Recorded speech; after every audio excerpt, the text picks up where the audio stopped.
Section चल रहा है जी।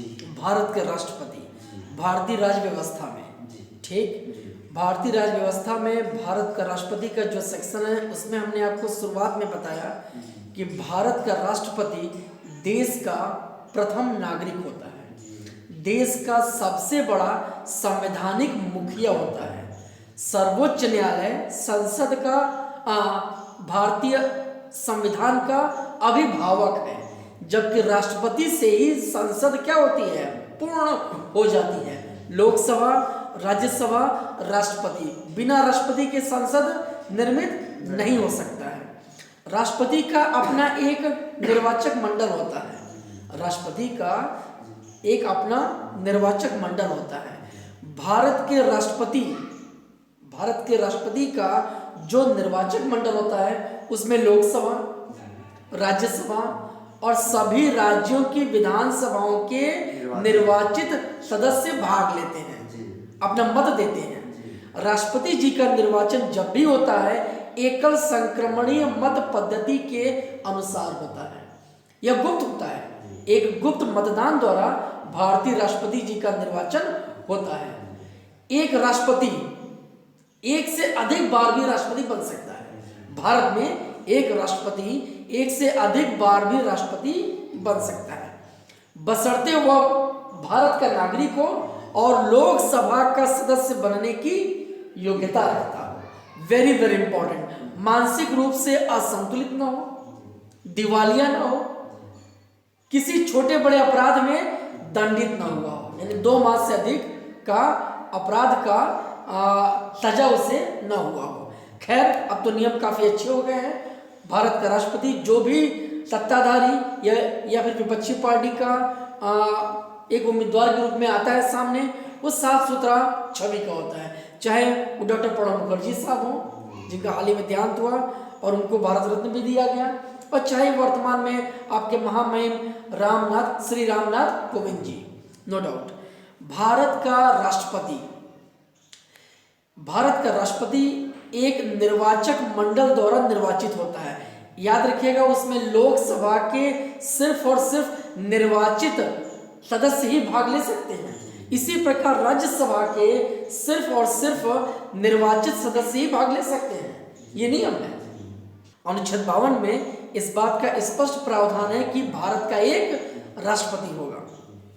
ये सर बोली भारतीय संविधान के अभिभावक राष्ट्रपति होता है। हाँ, नहीं, भारतीय संविधान का अभिभावक या भारतीय संविधान का संरक्षक, गार्जियन यानी माता पिता, सर्वोच्च न्यायालय है देश का। The supreme court of India Bharat के संविधान का सबसे बड़ा संरक्षक है, लेकिन राष्ट्रपति जो है वो भारत का राष्ट्रपति भारत का सबसे बड़ा संवैधानिक मुखिया है, वह प्रथम नागरिक है और 5 साल के लिए निर्वाचक मंडल द्वारा वो निर्वाचित राष्ट्रपति बनता है, जैसे कि आप जानते हैं। हाँ, भारत का राष्ट्रपति अपना त्याग पत्र उपराष्ट्रपति को ही सौंपता है। भारत के राष्ट्रपति का यदि आकस्मिक देहांत हो जाए या वो अपना इस्तीफा दे दे, तो ऐसी दशा में उपराष्ट्रपति वर्किंग प्रेसिडेंट, एक कार्यवाहक राष्ट्रपति जैसा अपना दायित्व निभाता है। कौन? उपराष्ट्रपति। और अगर उपराष्ट्रपति भी उपस्थित नहीं है, उपलब्ध नहीं है, तो सर्वोच्च न्यायालय का मुख्य न्यायाधीश राष्ट्रपति जी का दायित्व का निर्वहन करता है, जब तक अगले 6 महीने के अंदर देश को नया राष्ट्रपति न मिल जाए, है ना भाई।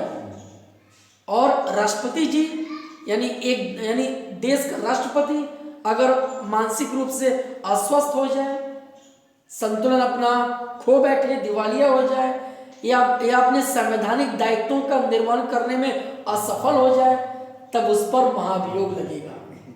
तब उस पर क्या लगेगा? महाभियोग लगेगा। और महाभियोग जब लगेगा तो 14 दिन पहले उसे नोटिस दी जाएगी।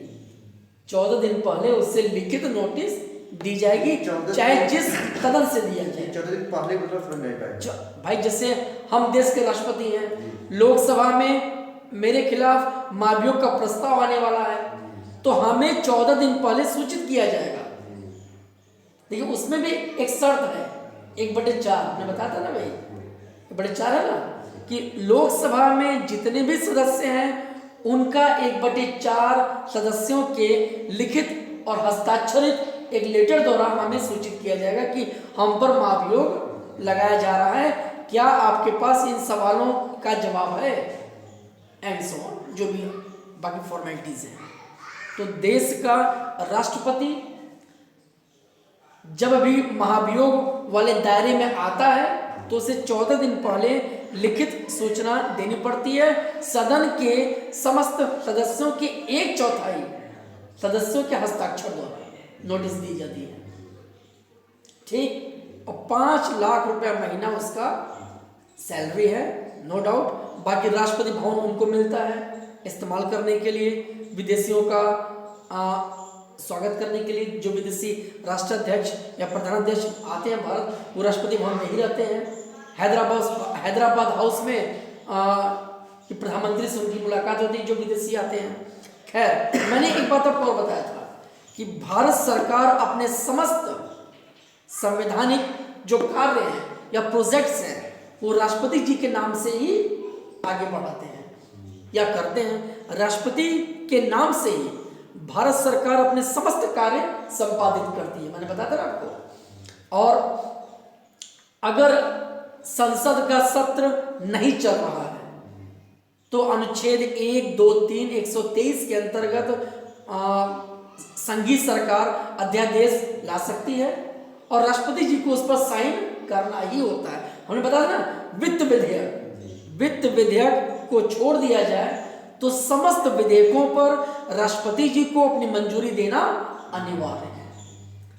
इन सब चीजों को अगर आपने ध्यान में रख लिया तो आपका काम राष्ट्रपति पर आसान हो जाएगा, मोटा मोटा राष्ट्रपति पर। अच्छा, एक बात और, राष्ट्रपति जी का उम्मीदवार वही व्यक्ति हो सकता है जो देश का नागरिक हो, लोकसभा का सदस्य बनने की योग्यता रखता हो, साथ ही में उसके 50 प्रस्तावक होने चाहिए और उस 50 प्रस्तावक के 50 अनुमोदक होने चाहिए। यानी 50 प्रस्तावक और 50 अनुमोदक जब आपके साथ रहेंगे तभी आप राष्ट्रपति जी के लिए आप अपनी उम्मीदवारी प्रस्तुत कर सकते हैं।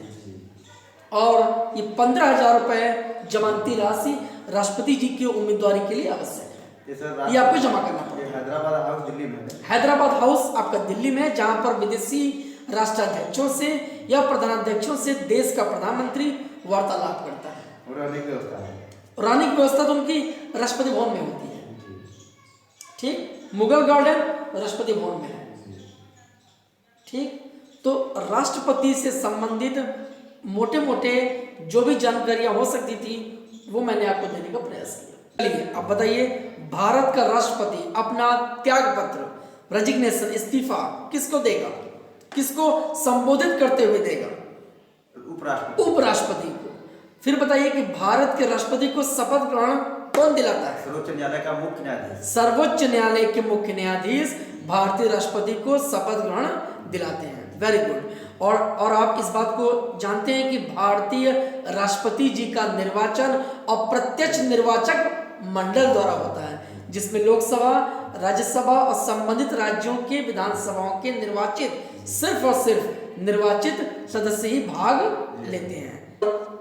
जैसा कि आप जानते हैं, अनुच्छेद 61 में राष्ट्रपति जी पर महाभियोग लगाने की प्रक्रिया का उल्लेख है।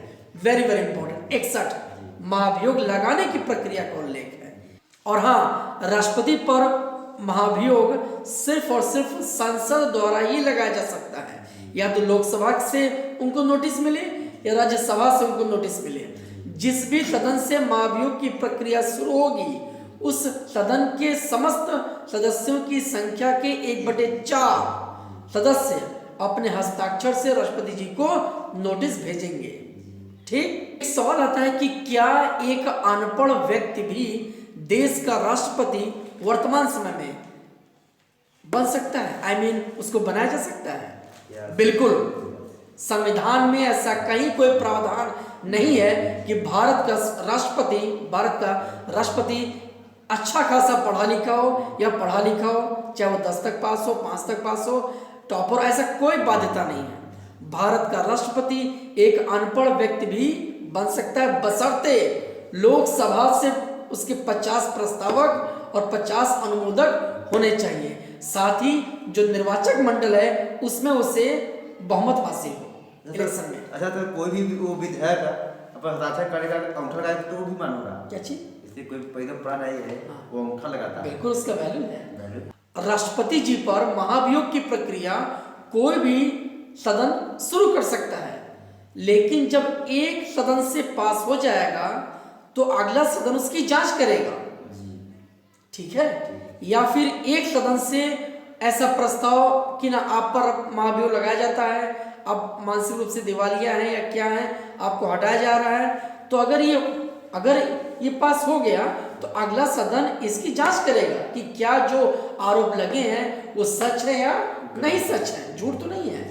ऐसी दशा में राष्ट्रपति अगले सदन में जाकर अपना पक्ष रख सकता है, अपना पक्ष वो रख सकता है। भारत एक गणतंत्रात्मक देश है।